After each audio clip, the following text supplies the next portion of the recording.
Titanic সম্পর্কে আমরা সবাই কম বেশি শুনে থাকি। এই জাহাজ যখন থেকে সৃষ্টি করা হয়েছে তখন থেকেই পুরো পৃথিবীতে হইচই উঠে আসে। জাহাজটি এতই বড় ও মজবুত যে একে নির্মাণ করা ব্যক্তিরা ভবিষ্যৎবাণী করেছিলেন স্বয়ং ঈশ্বরও এই জাহাজকে ডুবাতে পারবে না। কিন্তু অবাক করা বিষয় হলো এই জাহাজ আজ থেকে 100 বছরেরও বেশি সময় ধরে পানির তলে ডুবে আছে। টাইটানিক কিভাবে ডুবলো তা নিয়ে বিভিন্ন জনে বিভিন্ন কারণ বলে থাকে।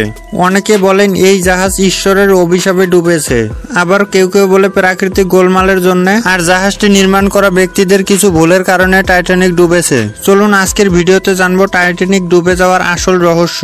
টাইটানিক ডুবে যাওয়ার আগে বা পরে ঠিক কি ঘটেছিল। এক কথায় টাইটানিক নিয়ে আপনাদের মনে আর কোনো প্রশ্ন থাকবে না। তো চলুন ভিডিওটা স্টার্ট করা যাক। টাইটানিক জাহাজটির নির্মাণ কাজ শুরু করা হয় 1907 সালে। 5 বছর একটানা কাজ করে 1912 সালে জাহাজটির কাজ শেষ হয়। এই জাহাজের ওজন হলো 60,000 টন এবং দৈর্ঘ্য 275 মিটার লম্বা। আর টাইটানিক নির্মাণ করতে খরচ হয়েছিল $75 লাখ। 1912 সালের 10 এপ্রিল তারিখে সাউদাম্পটন থেকে নিউ ইয়র্কের উদ্দেশ্যে যাত্রা করে টাইটানিক। সেই সময় টাইটানিকের মোট যাত্রী ছিল 2200 জন এবং কয়েকশো কর্মী ছিল। টাইটানিকে যাত্রীরা মনোরঞ্জন এবং ভ্রমণের জন্য গিয়েছিল, কিন্তু মাত্র 2-1 দিনের পরে ভাগ্যের নির্মম পরিহাস চলে আসে। 14 এপ্রিল দুপুর 2টার দিকে আমেরিকা নামের একটি জাহাজ থেকে রেডিওর মাধ্যমে টাইটানিককে জানানো হয় যে তাদের যাত্রাপথের সামনে একটি বড় আইসবার্গ আছে। শুধু তাই নয়, পরবর্তীতে মেসাবা নামের আরও একটি জাহাজ থেকে এই রকমের সতর্কবার্তা পাঠানো হয় টাইটানিককে।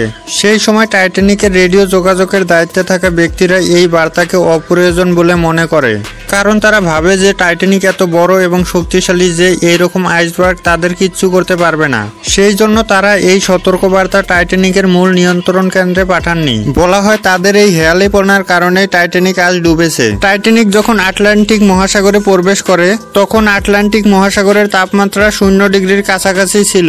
আকাশ পরিষ্কার থাকলেও আকাশে চাঁদ দেখা যাচ্ছিল না। টাইটানিক যখন দুর্ঘটনা স্থলের কাছাকাছি চলে আসে তখনই জাহাজের ক্যাপ্টেন সামনের আইসবার্গ সম্পর্কে সতর্ক পান। আইসবার্গ হলো সমুদ্রের বুকে ভেসে থাকা বিশাল বিশাল কিছু বরফখণ্ড। এগুলোর সবচেয়ে ভয়ঙ্কর ব্যাপার হলো এগুলোর মাত্র 8 ভাগের 1 ভাগ পানির উপরে থাকে, মানে এর বড় অংশটাই দেখা যায় না। যখন জাহাজের ক্যাপ্টেন জাহাজের গতি সামান্য দক্ষিণ দিকে ঘুরিয়ে নেন সেই সময় টাইটানিকের পথ পর্যবেক্ষণ করাকারীরা সরাসরি টাইটানিকের সামনে আইসবার্গ দেখতে পায়, কিন্তু তখন অনেক দেরি হয়ে গেছিল।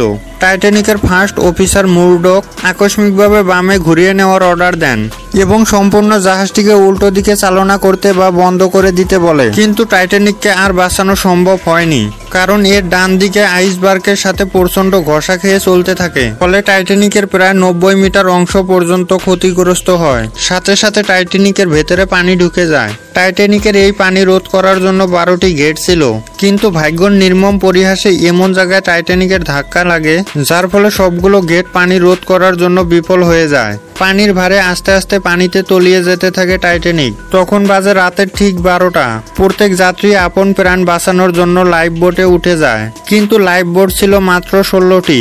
তখন জাহাজের ক্যাপ্টেন নির্দেশ দিলেন মহিলা ও শিশুদের আগে নামতে দেওয়া হোক। আপনজনকে নিশ্চিত মৃত্যুর মুখে রেখে যাওয়ার দৃশ্যটা ছিল খুব ভয়ঙ্কর। রাত 2টা থেকে 2:20 মিনিটের মধ্যে টাইটানিক সম্পূর্ণরূপে আটলান্টিকের বুকে তলিয়ে যায়। ডুবে যাওয়ার শেষ মুহূর্তে জাহাজের বৈদ্যুতিক সংযোগ বিফল হয়ে যায়। সাথে সাথে টাইটানিকের সকল বাতি নিভে যায়, যার ফলে সেই জায়গায় পুরো অন্ধকারের কাল নেমে আসে। টাইটানিক যখন সমুদ্রের বুকে তলিয়ে যায় তার ঠিক 1 ঘন্টা 40 মিনিট পর রাত 4টা 10 মিনিটে সেখানে আসে দি কার্পেথিয়া নামের একটি জাহাজ। যারা সমুদ্রের বুকে ভেসে বেরিয়েছিলেন তাদেরকে উদ্ধার করে নিউ ইয়র্কে চলে যায়।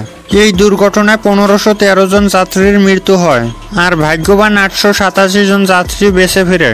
এই ঘটনার পরে দীর্ঘ 73 বছর কেটে যায়। 1985 সালে একদল বিজ্ঞানী এই টাইটানিক নিয়ে অনুসন্ধান করতে থাকে। যেই স্থানটিতে টাইটানিক জাহাজ ডুবেছিল সেই স্থানের 13,000 মিটার পানির নিচে সন্ধান পান টাইটানিকের ধ্বংসাবশেষ।